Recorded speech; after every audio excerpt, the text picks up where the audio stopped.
You are listening to Middle East Monitor Conversations, bringing you lively discussions with prominent voices from the region and beyond, as we delve deeper into issues shaping the Middle East and North Africa, from politics, the culture, and the arts. Hello, welcome to MEMO Conversations. I'm your video host, Osman Butt. Today we are discussing the rich tradition of Persian poetry. We're thinking about the place of Rumi, Rumi, the famous Persian language poet and also Arabic language poet. And we're thinking about translation into English, as well as the place of Persian poetry and literature in the West and in Iran and beyond. My guest today is Muhammad Ali Mojaradi. He is better known as on Twitter as Shadaq Zadeh, actually. So it's a short. Exactly, it's short. I knew I was going to get that wrong.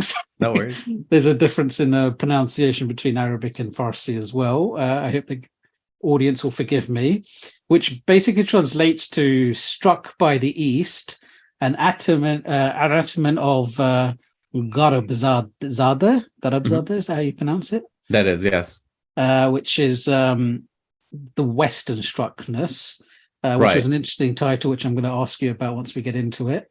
Sure. Is a translator and teacher of Persian poetry. In 2018, he founded Persian Poetics, an online project dedicated to translating Persian poetry into modern poetic English. After graduating from the University of Michigan in 2020, he founded the Rumi Was Muslim campaign to challenge fake quotes attributed to Maulana Rumi, who you can support his project via PayPal or Vimeo at Persian Poetics. His first book is forthcoming, and he's available to host other talks and workshops and more. Muhammad, welcome to MEMO Conversations. Thank you for having me, dear Osman. Apologies for all the mispronunciations. It's English to Persian doesn't translate. No, we'll get into that. No worries. No worries at all. It's one of the realities of us being diaspora Muslims is that our names are always, whether it's the local people or our fellow Muslims, because we have different languages and cultures, we're always, and even the same name, right? So we have Muhammad, Mehmet, Muhammad, Momadou, so many even versions of the same name. So. Well, yeah, and the other problem is that in different languages, it's pronounced slightly differently. Right. So, for example, Shadaq in Arabic, but in Persian, it's a softer letters. Exactly. So with that in mind, perhaps you could, since we've already started to get into it, could you tell us a little bit about your upbringing and how you developed an interest in Persian poetry and literature? Definitely. So as you, the dear listeners can tell from my accent, I am an American. I was born and raised in Detroit, Michigan, more specifically the northern suburbs. Detroit is a very Muslim and heavy city. So it's actually unlike other American cities and maybe more like the UK, where there is a large number of Muslims. So most American Muslims are used to a very small number of Muslims in their city, unless they're somewhere like New York. But in any case, there was a large Muslim community, but a not so large Persian community. So I was one of very few. It wasn't like Toronto and Los Angeles. But what I did have going for me is that my grandparents lived in our house. So we had the multinational and multi-generational household that sadly it's becoming a missing factor in Western countries where people are very isolated. But we grew up with my grandparents, and they were essentially the anchor to Persian identity and Islam, right? So my parents had been living in America, my father much longer than my mother. My father had been here since he was a teenager. He came here, classic immigrant story, 17 years old, $20. We've all heard it before. And he had been here for a while, so he was proficient in English. He was a bit more Americanized. But my grandparents acted as that anchor. They made sure that I learned to speak Persian, to practice Islam, to go to the Islamic Center, to make sure that we were following all of these kind of cultural and religious habits. So even if maybe, some Muslims have this, okay, we can eat the non-zabiha halal. No, my grandmother was super strict. We'll only have halal meat in our house. We'll only do XYZ. And they, alhamdulillah, they made a big difference in my trajectory. So for those of you out there, definitely don't take your elder immigrant grandparents for granted. They're a blessing. And there wasn't ever an imperative to say, okay, we're going to raise him as an Iranian, despite him being in America. There was never kind of this, some make a pointed effort. It just happened that, again, my grandparents' presence basically guaranteed that element, right? So they needed to go to a Persian community. They needed to go to the mosque. And if not for religious reasons, just to feel like they're at home, to feel comfortable. And what ended up happening is this bond I developed with them made me want to live with them in Iran again. So I lived with them in America, and then they moved back to Iran when I grew up. And they couldn't really live in America. They couldn't assimilate. And eventually at age 15, 16, I went and lived with them, and I studied in high school. And this is really what solidified kind of my journey in terms of kind of connecting with my culture, with my religion, and learning to read and write Persian and Arabic properly. And it was in this time in Iran where I took an interest in developing my Persian. I have this personality trait where I feel embarrassed when I don't know something. So I hate the feeling of not knowing. And this is so present when you're in a country and you don't know the language, right? This is one problem. I feel like I can never be an expat in a country if I didn't learn the language. It'd just be too difficult. So when I was in Iran, I felt this huge pressure to learn to read and write. And then people are quoting poetry. Poetry's on the walls. It's in the sermons. It's everywhere. And I think, okay, I need to learn this stuff. And I just realized it was an entirely different world, right? Of course, the poetic register of a language is different than how we speak colloquially. So in any case, that kind of set me down a journey. And my grandmother, rest her soul, she was a teacher in Iranian schools for 35 years. She taught Persian as a language and literature. So she would work with me, and I just, one poem at a time, one line at a time, I started to learn. It's interesting you're saying that, because obviously a lot of people who are sort of raised abroad, especially in regards to Iran, they don't go back to Iran to sort of live and study. So you had kind of a unique experience in that way, even with among Iranian diaspora, right? Because, a lot of, once you sort of go abroad, you sort of raised abroad. There's also, it's not just to do with the situation in Iran, it's also just an education thing, right? 15, Absolutely. 16 years old, you're in the middle of your education. You don't want to disrupt that. So how did that sort of experience inform you? I'm so glad you asked this, because oftentimes when I add this note, many interviewers are not, or maybe they don't want to get too personal. Maybe they don't know this context you've added, or for whatever reason, they don't ask. And I wish they would, because this is such an interesting kind of contextual note. So one important thing to remember is that there's two types of Iranian immigrants, right, that exist now. Some have left Iran just because it's inhospitable in a general sense, like many of our countries are. The economy is struggling, many issues, environmental issues, social issues, whatever, and they're just looking for a better life generally. But if the situation was a bit better, they wouldn't have left. I have relatives like this, right? They left the country only last year, 2 years ago. Other people have left because of political dilemmas, and especially a big chunk in the revolution and war era.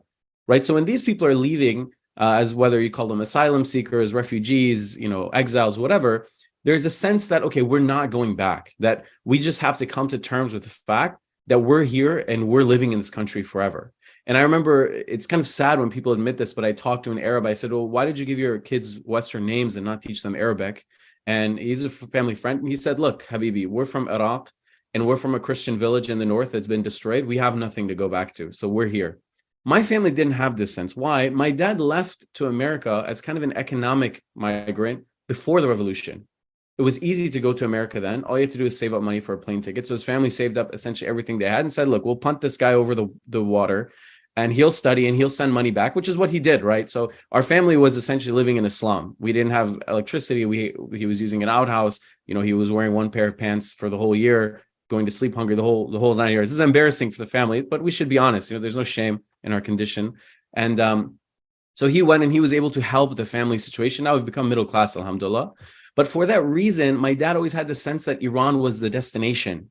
So he always thought that I'm going to go back after 10 years. Then when he got married, 20 years. But he always had this sense of, look, we don't have relatives in America. We don't have any culture or thing here. And we're not going to stay for good.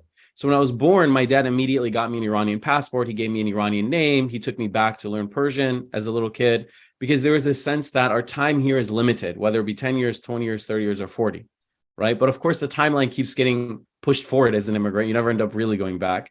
But there was always this sense of, and not for any religious or political commitment either. My dad's not religious and he's not politically in favor of Iran in any specific way. It's just there was a sense of, we came here for one goal and we've met that goal. So for that reason, I always had this sense of Iran is really where I belong. And even I remember when I would visit as a child, I was sad when I was returning, but it was the opposite for my peers. My peers hated being dragged to Iran, and they were celebrating to come back. So I had this very peculiar kind of weird experience. You see this in Iranians in Europe, but in America, it's quite rare. I feel very lonely. Anyway, not to go on too long a tangent. Yeah, it's interesting. I think there are considerable differences in that way between Iranians in Europe and in America, but I think it also depends, as you said, which wave they come from, whether it's the economic wave or whether it's the political wave. But because it also really does connect to the culture there. I mean, something which is notable is that Iranians take a lot of pride in their culture and in their heritage, and this is something that you will see across diaspora as well as in Iran itself. But I feel that there's an unspoken divergence between the two in terms of the form that pride takes on. And so this is what interested me about your poetry project, which you've, as we've mentioned earlier, you set up Persian Poetics. So I'm wondering, what was the purpose of setting this up? Sure. At first, there was no grand vision, right? Right now, if you look, you can see there is, I can't say if it's grand, but there is a vision at the very least, where Persian Poetics is an online learning platform and a blog, right? So the learning platform element is if you go to PersianPoetics.com or just Google it, you can see there's a course platform where you can read Rumi and Sadi and all the Sufi texts and all that. And there's also the blog element on social media websites where I translate poems in English and I just post them. And sometimes I plug the courses. That's probably what more people are familiar with. And that's how it started, right? And it didn't have a vision to turn to what it is. At first, I was interested in Persian poetry. So I was returned back to the United States to study university because there was really no chance that I could have a good future in Iranian universities. My Persian was not advanced enough. There was a huge entrance exam. And my parents were like, look, just cut, be realistic. We know you like it there, but just come back to college here and then go back if you really want to. So I returned and I was sad. But one of my links to Iran, or one of the things that would kind of mend my heart, was reading these poems. And I was upset that my friends could not understand them. And on top of that, I had friends from neighboring countries like Turkey, Pakistan, India, Iraq, who were aware that Persian poetry was a very big part of their cultural sphere until it was taken away by colonization and kind of the events that transpired in modernization and whatnot.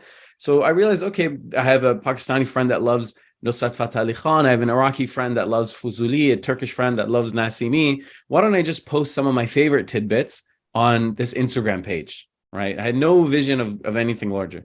And then as the years went on, I just kept it up because it was just a hobby of mine. And then eventually, 1,000, 5,000, 10,000 followers. And I had been living and studying in Jordan at the time, actually. And when I was in Jordan, a friend of mine said, well, why don't you expand to Twitter? Twitter is really where you should grow. And I thought, Twitter is where politicians and rappers and things like that are fighting. What does that have to do with poetry? Eventually, I did set up a Twitter account. And shortly thereafter, I tweeted something that I put on Instagram before, which was the Rumi was Muslim campaign inaugural thread. So if you go to Persian Poetics, it's a pinned tweet.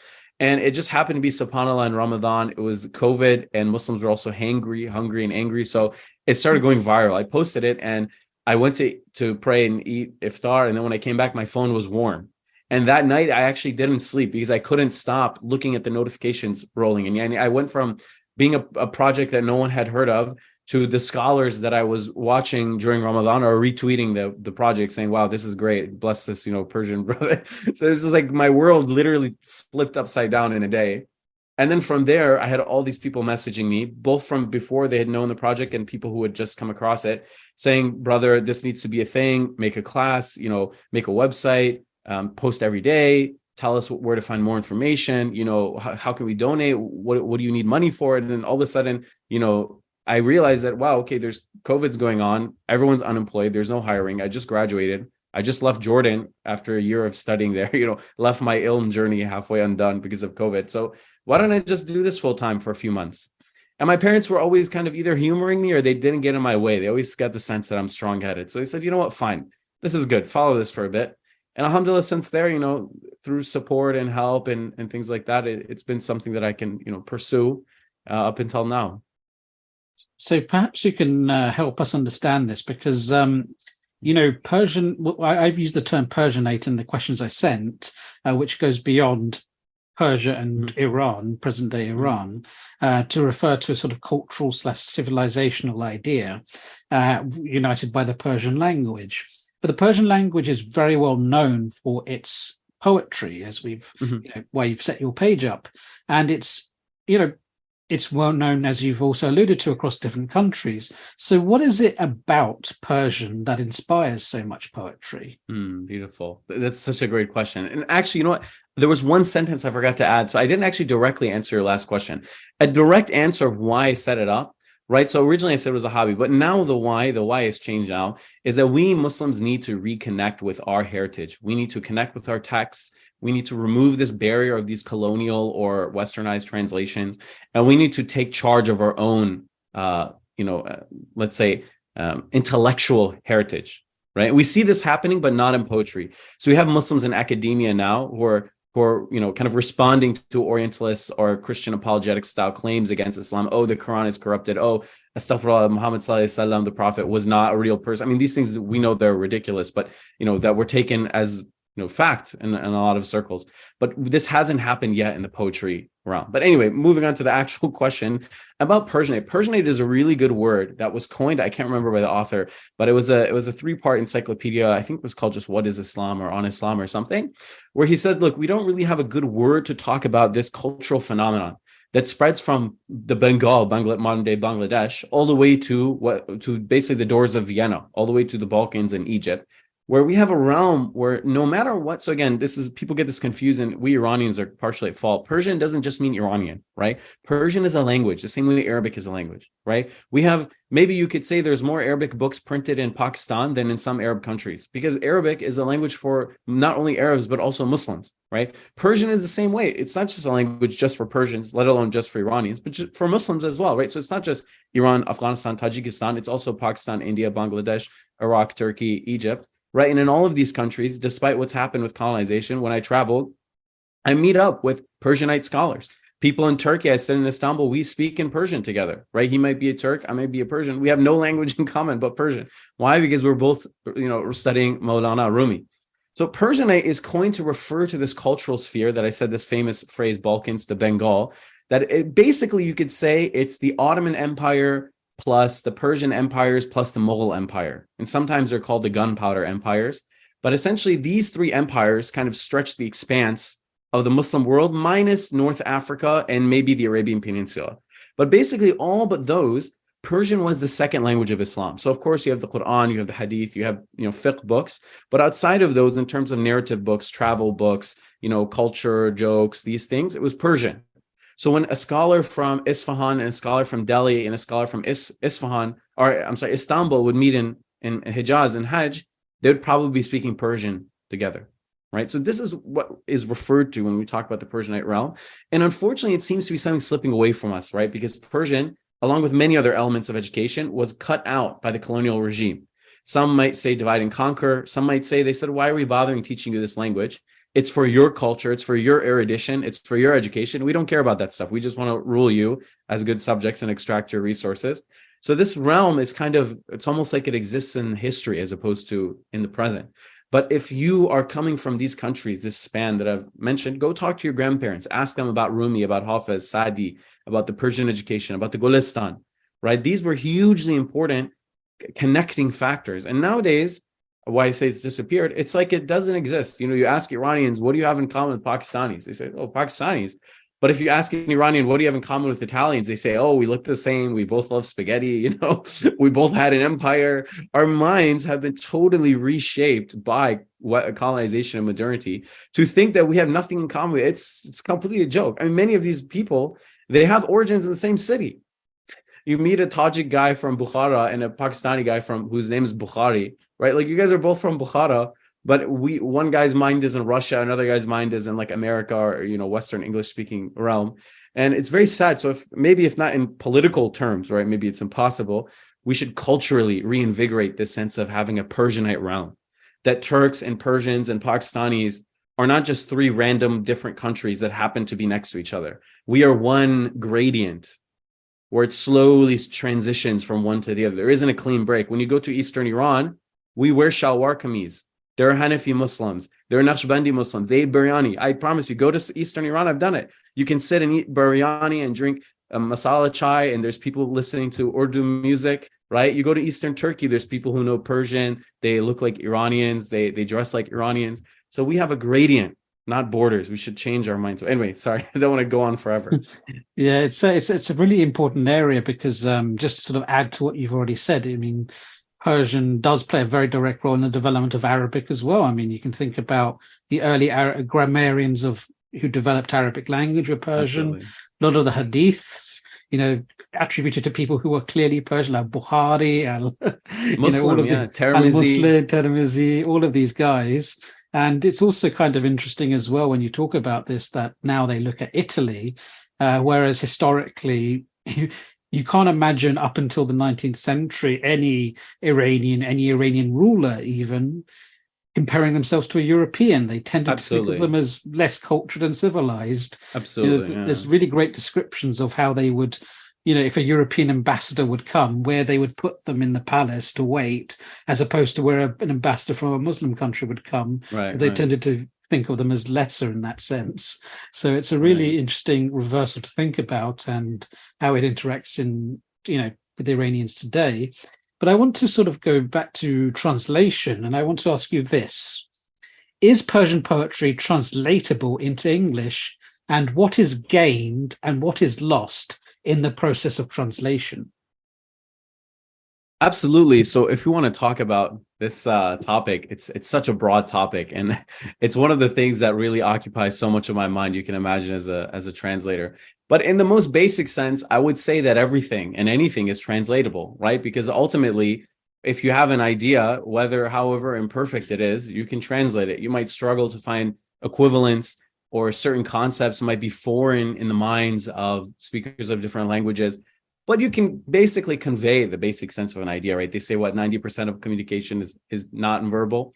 But as far as poetry specifically can be translated, I think, of course, it can never be perfectly translated, right? I mean, poetry is an experience ultimately. And how can you convey or translate an experience? Like for the Americans watching, right? Not Muslims so much, but white Americans, find a boomer who's been to Woodstock. Can they explain what Woodstock was? Or for someone who's been to Hajj, for someone who hasn't, to use a Muslim example, can you really explain exactly what going to Hajj is like? No, you can't explain what it's like to finally go face the Kaaba and pray directly in front of it. So of course, these sentiments and things that make sense in one language, or wordplay, double entendres, and things to this extent, definitely they can be perfectly conveyed. And this is why we say as Muslims, right, there's no translation of the Quran. There's just an approximation of the meaning, right? So we have this sense.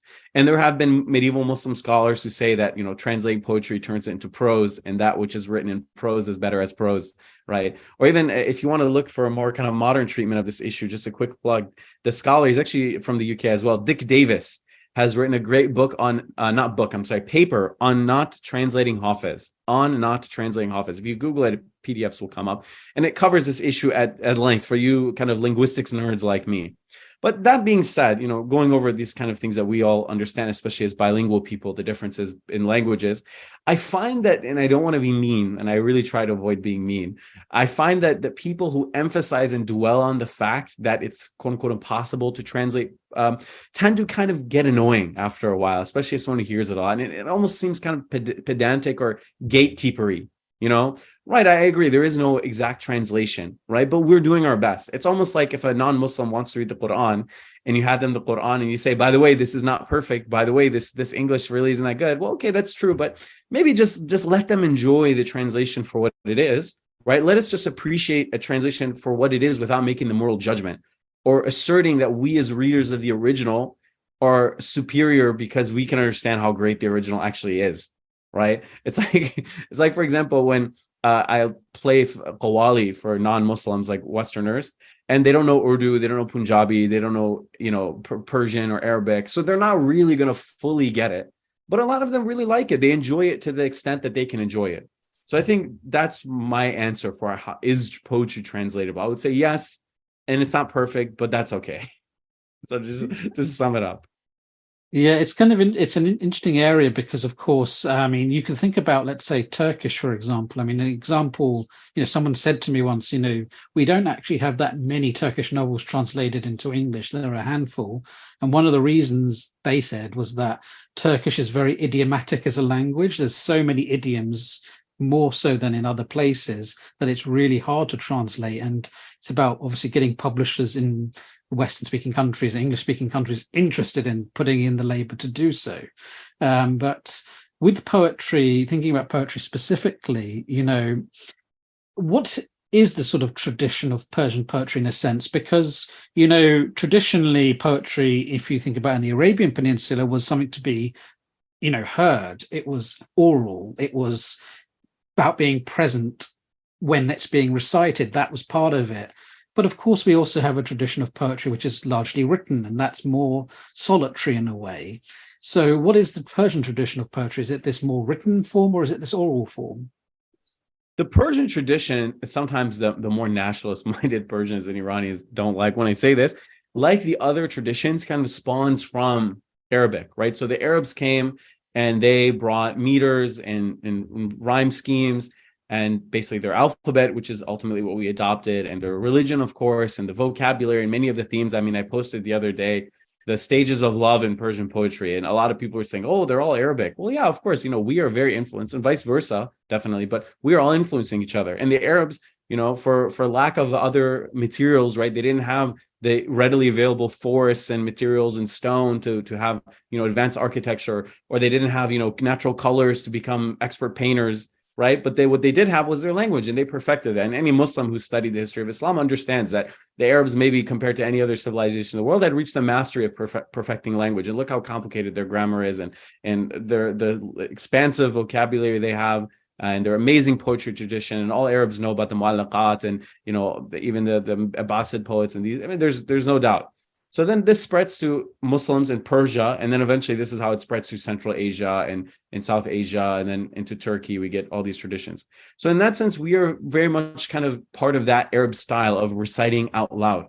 And if you look in our home countries, we have mushaira, right? We have these poetry gatherings, mahfil al-sher, shairi, etc., where people gather and they read poems out loud, and people say bahba or vahva, or depending on what country you're in, but basically we make the same sound, mashallah, people go crazy, because it is ultimately, this is a communal experience. And that's what's so amazing about especially the ghazal form that ends on the same rhyme scheme, where you start to expect it, right? You start to anticipate, because you know that the rhyme is coming. Just like when a hafiz listens to Taraweeh, they know what verses are coming, they can enjoy it more. It's the same way with the ghazal, right? You know that the rhyme scheme is coming, the repeated phrase, whatever it is. So, I mean, I would really encourage anyone, especially your listeners in the UK, their diaspora settings, try to go to see a mushaira. I mean, again, just like I said with Qawwali, even if you don't know a single word that's being recited, just the energy in the room is contagious and can be very educational in that sense. I mean, there's Persian ones, Urdu ones, any language you can imagine. There's poetry gatherings in these large diasporic settings. So we are very much part of kind of that Arab tradition. And it's funny, on the internet, no one gives you any credit.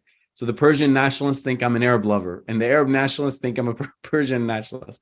But I always give credit where credit is due, and definitely, other than Islam and Arabic, the Arabs really did gift us this poetry tradition, and we owe them a great deal of credit for that. But you're also getting at something which is quite an important thing, which is that poetry doesn't exist for poetry's sake. It's tied to a spiritual tradition.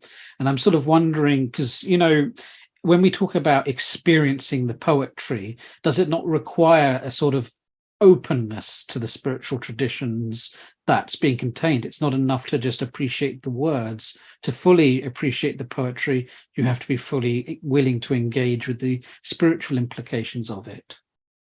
That's absolutely true. I mean, there is so much spiritual content in Persian poetry that even poems that are secular in nature still make use of spiritual vocabulary, because it is essentially the vocabulary of the especially the Persian, if not also the Arabic and Urdu and Ottoman poetry tradition.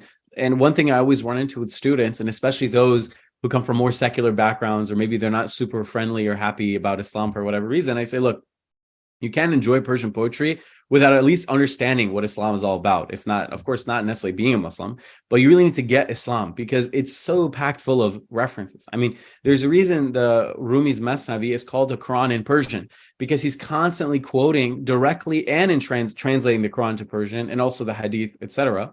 So it's always drawing from this. I mean, Hafiz, for example, the second famous, or maybe the most famous Persian poet, depending on who you ask.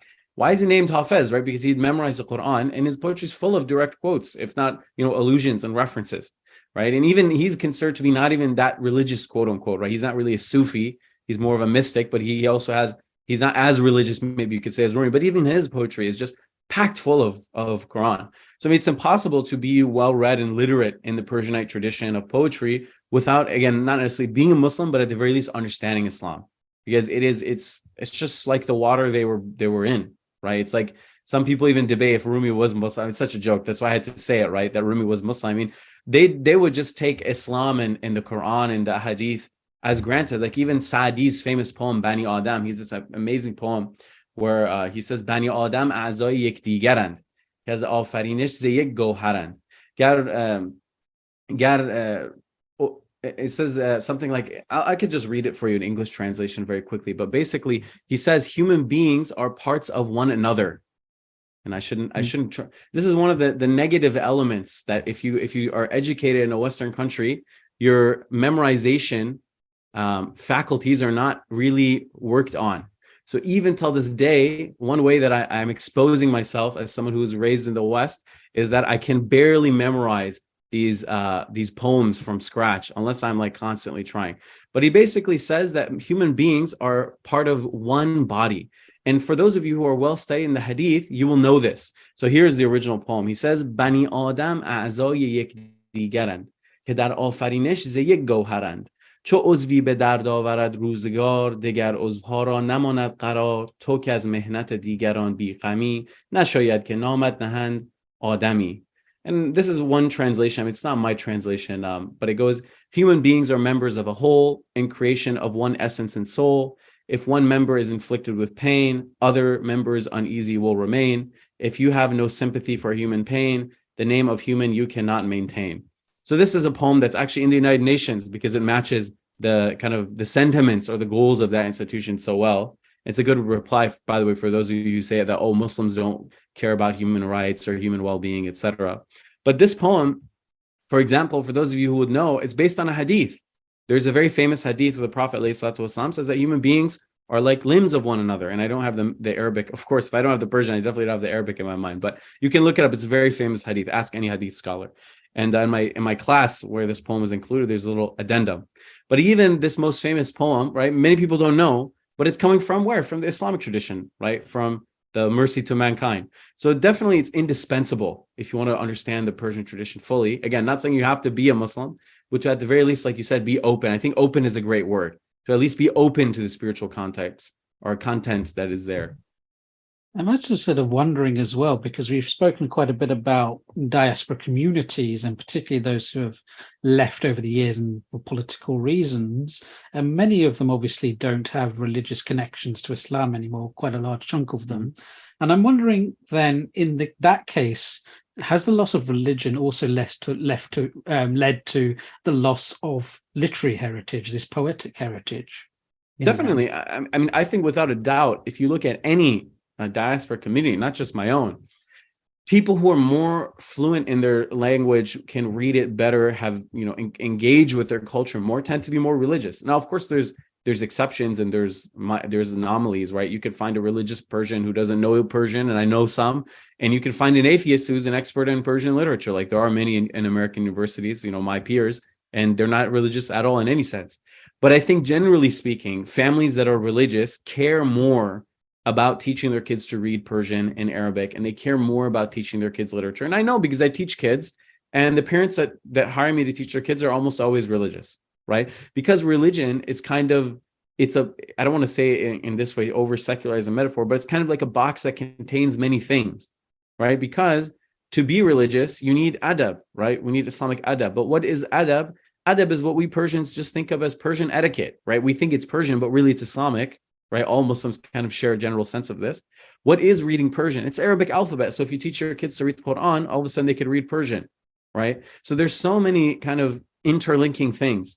And another element is that when you're religious, you're encouraged kind of to engage with your community. And then your community is people who speak Urdu, Turkish, Persian, Arabic. And again, this is also kind of another link. So I'm not saying just necessarily being religious will teach you a language, of course, but I've noticed that unfortunately those who, and again, I'm not saying everyone has to be a sheikh or something, but those people who make a conscious choice to make a clean break from their religious identity, invariably you will see in a generation or two, they will lose their fluency, right? And I think the proof of this is actually, if you look at Iranian diaspora communities that are religious, like the ones you find within the Middle East.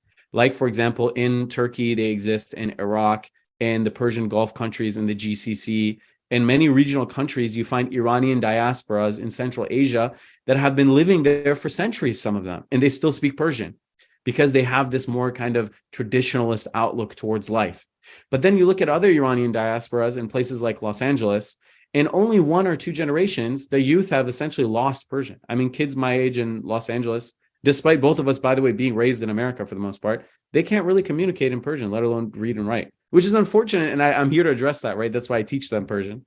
But I think that we should be careful. A lot of people, because of religious trauma from Iraq, from Iran, Afghanistan, Iraq, from these kind of countries that have had religious inspired civil wars, upheavals, etc., they think that they should throw the baby out with the bathwater. That, okay, because I dislike this religious movement in my home country, because I don't like the Taliban, or I don't like the Iranian government, or I don't like, the groups in Iraq or whatever, that we should also just abandon Islam completely. And I think this is a big miscalculation. And actually, I meet secular Afghans, Persians, etc., who tell me, I wish I was raised religious, who are coming back to Islam, who are learning Persian in my classes, who say, I wish my parents had not assimilated so much. So maybe this word of wisdom that I've collected over the years can be heeded, hopefully, and maybe some people could tread our path instead of, kind of forgetting who they are. Which I think in an indirect way leads us to Rumi, because here's this figure that's a very big figure in, obviously, Persian poetry. I want to talk about his place in Persian poetry first, because he obviously has a tradition in the West that's developed, but I want to separate those two things. It's obviously important to say he's not just of Persian literature. He writes a lot in Arabic. His tomb is in Turkey, and he's very important in Turkey.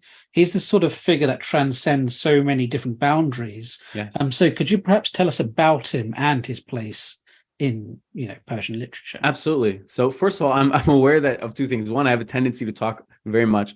And second of all, I'm aware that there's a time limit here. So of course I could talk for 2 hours about Rumi, but what I'll say is that his biography, the basic elements are very easily accessible, and I've covered them very many times in interviews, and also those who are interested on PersianPoetics.com, I have courses about him. But just very short bio is that he was born in Khorasan, on the border of modern Tajikistan and Afghanistan, and he ends up all the way, like you said, in modern Turkey. So his family travels kind of both because of instability caused by the Mongols in Central Asia, and also looking for opportunities because his family are scholars, right? And they end up in Seljuk Anatolia, which is newly Islamized. It's slowly becoming Muslim. And Rumi's writings talking about, there's Greeks and Jews and Armenians and etc., and even Turks who are not Muslim yet. For example, we think of all Turks as Muslim. That was going on still. He's living in a very diverse area. He has an interesting life story full of, movement and things. And this is why we partially, of course, there's other things, why we get him transcending, like you said, so many boundaries. And I think a few important things to know about Rumi is that he lives as an immigrant, as a refugee, right? So there's that element that dovetails with us. He is a diasporic person, right? He's living in a Persian diaspora in Anatolia, which is Greek and Turkish and Kurdish and Armenian. And that he is a person living in a multi-religious context where Muslims are not necessarily the majority, right? I mean, that's not 100% clear, but that very much resembles the way we are. And that he's giving dawah to Christians, right? He has, if you read his biographies, he has students with Greek names like Syrianus. Okay, Syrianus clearly is a Greek person who's converted, right? So there's so much from Rumi that we can learn as Muslims living in Western countries in these even mundane ways, not necessarily in some deep spiritual context, right? The way he exists as an immigrant, the way he deals with his migration trauma, the way he interacts with his community, what he says about non-Muslims, right? All of these things, there's so much for us to learn. What I would also say is that Rumi is someone who realized that external study has a utility but a limit, right? At some point, real life application needs to come in. So now we as Muslims in the West, we've reached the point where our intellectual pursuits have become independent. We have our Darul Ulooms and our madrasas and our Darul Hadith and things like that in Western countries. We're producing our own local ulama. But now there's a second step, which Rumi has talked about, which is actually the amal for the ilm, right? The ilm is the knowledge and the amal is the action. So now how are we going to send those huffaz and scholars and muftis out to actually make a benefit for this, not just the Muslim community, but for everyone? And I don't want to add too many disparate details, but what I would say also is that Rumi is, without a doubt, I would say probably one of the most important spiritual characters of human history, right? And we as Muslims, it's a shame that we know so little about him. right? The fact that, people don't even know really who he is other than maybe vaguely having heard of him. And that we as Muslims, we can't complain. And we love to complain nonstop and we're a grievance culture, really. We can't complain about this type of spiritual colonization unless we are also doing something about it, right? If you have a flat tire, you can't stand and say, oh, this nail, I hate this nail on the road. It's so terrible. And you're standing there and cars are just whizzing by. So, okay, great. The nail is terrible. Pull the nail out or, replace your tire, go to the tire shop and let's get moving, right? And another thing is that Rumi he's not just one, right? He stands in a tradition. Like there's a famous, quote that is attributed to him. He says, Sanai ruh bud o atar do chashme u ma az pey sanai o atar amadeim, where he says Sanai, who comes 2 centuries before Rumi, from Khorasan, was the soul, and Attar, the writer of the Conference of the Birds, who comes one generation before Rumi, was the eyes. We came after Sanai and Attar. So Rumi is part of a large tradition, like I said, the Persianate tradition. So it behooves us to look into all of these kind of figures, right? It's not just Rumi. It stretches back centuries before him and it continues for centuries after him. So I hope that, I have a tendency again to kind of go all over the place. My mind works in a disorganized fashion. So I hope that at some level I've answered parts of your question. Yes, you have. You've told us a little bit about who he was and his significance.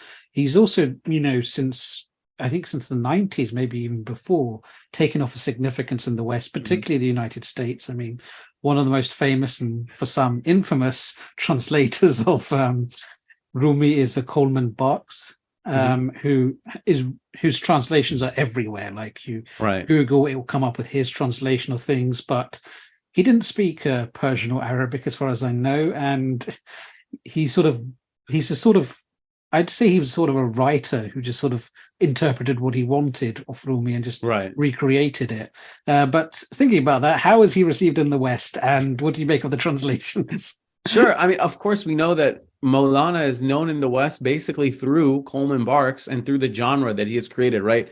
So Coleman Barks is not just one person, he's a style of translation now, because there are many poems that are written in that style, but not necessarily by him. So people send me Rumi translation. I think, oh, this is Barks, but actually it's from someone else now. He's inspired a whole genre, a whole school, whole group of Barksian poets.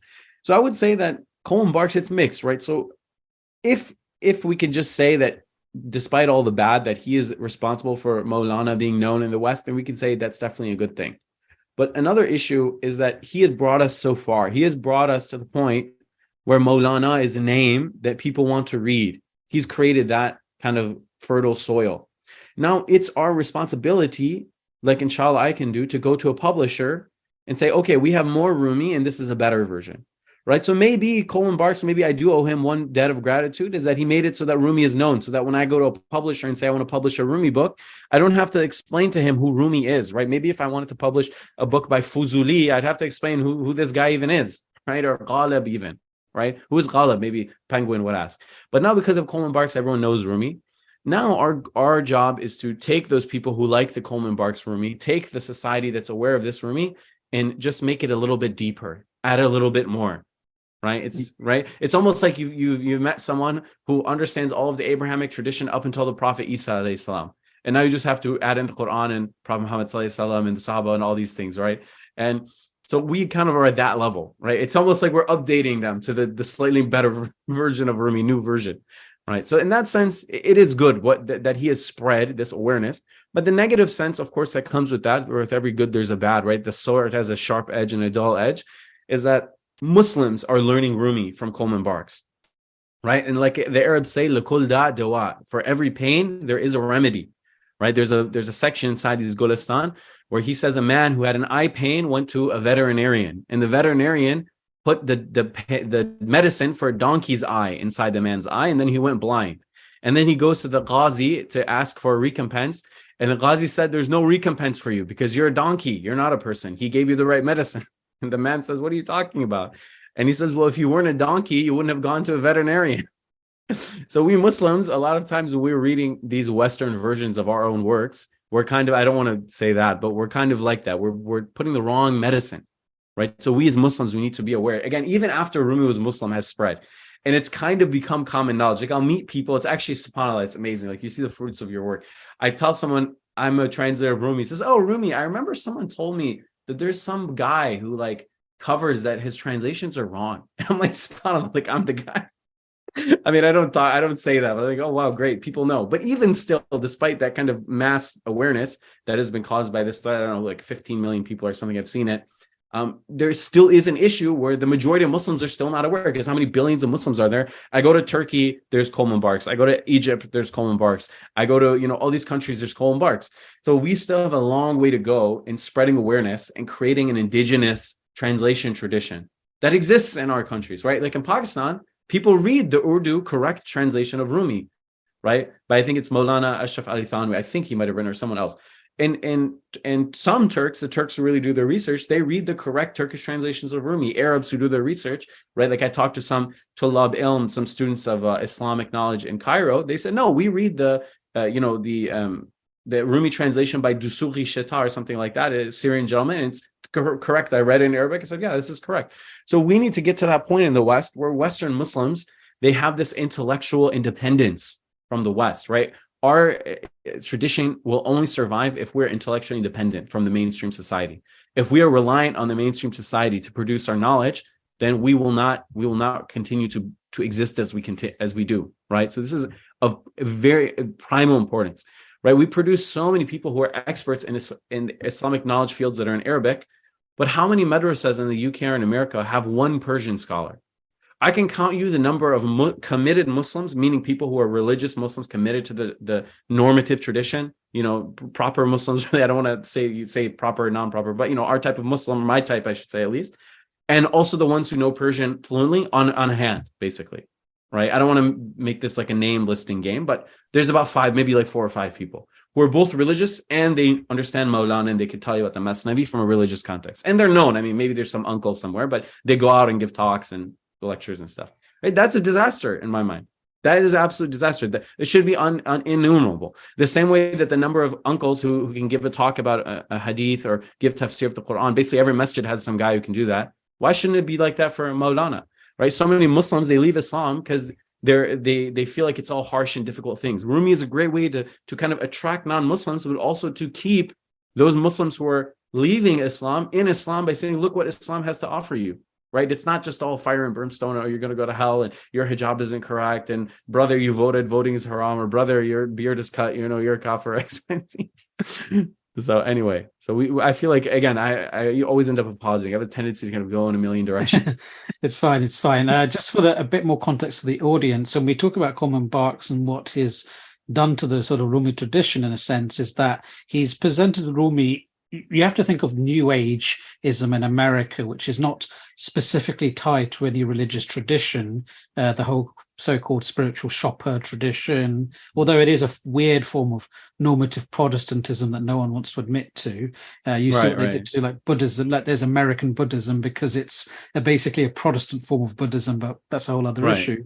But it's basically a kind of tradition which is divorced of Islamic ethics. And so when you read Rumi translations, stuff that makes him seem like a Muslim is sometimes removed or played around with, or obscured, and ways to make him seem like a sort of new age 90s mother, middle class, upper class mother. That's how he's sort of seen. Right, absolutely. So that's the sort of thing we get from him. And I'm sort of just like the last 2 questions I have. Sure. I'm going to finish up on Rumi first. What is Rumi's reputation like in modern Iran today? Oh, this is such a great question. And no one's asked me this so far. This is great.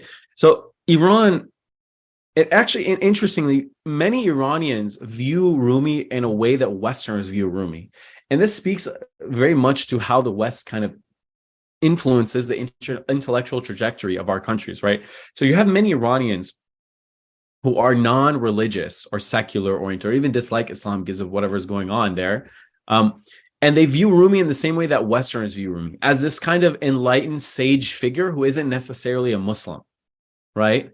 So I have relatives who will say Rumi wasn't a Muslim, and if he was just kind of barely a Muslim, right? He wasn't. When we mean Muslim, we mean the mullah that's foaming at the mouth and screaming at the pulpit, kafir, you're going to go to hell. He's not one of those, because their vision of Muslim is only like the worst Muslims imaginable. So many Iranians actually view Rumi in that way, and Rumi has become kind of a pop sensation in the sense that Pop songs will sing his lyrics in Iran, right? People have Rumi quotes. Even there was one TikTok that went viral of a Rumi like underwear, like women's underwear that was for sale at a store that had a Rumi quote. It was like, me and my beloved in this corner and this wine, and that's enough, or something like that. And a guy wasn't even religious. He was like, astaghfirullah, bro, in underwear, come on.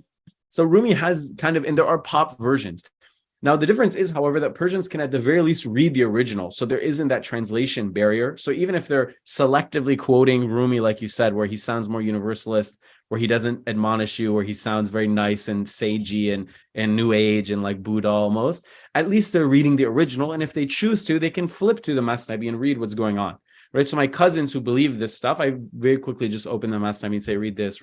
And I dispel them of this myth that Rumi is kind of like a new age sage or whatever, or not committed to Islam.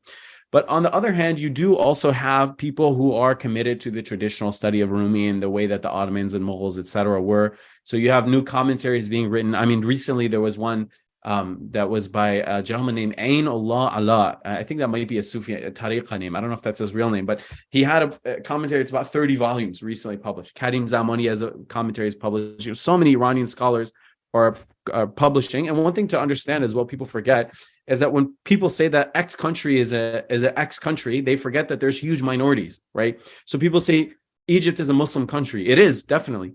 But there's like 10 million Copts or something like that. That's not a small number. 10 million is bigger than many countries, right? So Iran, they say Iran's a Shia country, right? But there's huge Sunni minorities. There's Shafis in the west, Hanbalis in the south, Hanafis in the east. And all of these groups not only study Rumi on the sense that he's a Muslim, but also in the sense that he is a Sunni tariqa Sufi, right? So there are Hanafi Naqshbandis in the east who don't just view Rumi as an enlightened poet, the way maybe a secular Iranian do, but who view him as a wali, who go to the shrine in Turkey, and they don't consider it tourism or for fun, but like a ziyarah for them, right? So you can find a huge diversity. You can find people in universities, people in these hippie groups, people in these traditional Sunni tariqas. You can find a huge perspective of people who love and appreciate Rumi. And that's one thing I would say, is that despite all the drama about Islam in Iran, from Shia, Sunni, government, secular, whatever, one thing that very few things we can agree on is that everyone loves Rumi. Really, you struggle to find an Iranian who wouldn't say, okay, Rumi is good, even if they're very Islamophobic. Yes, yes. And my last question then is, when it comes to, when it comes to sort of Persian poetry and literature, what do you wish people read or knew about more? What's your top Persian poets? Definitely.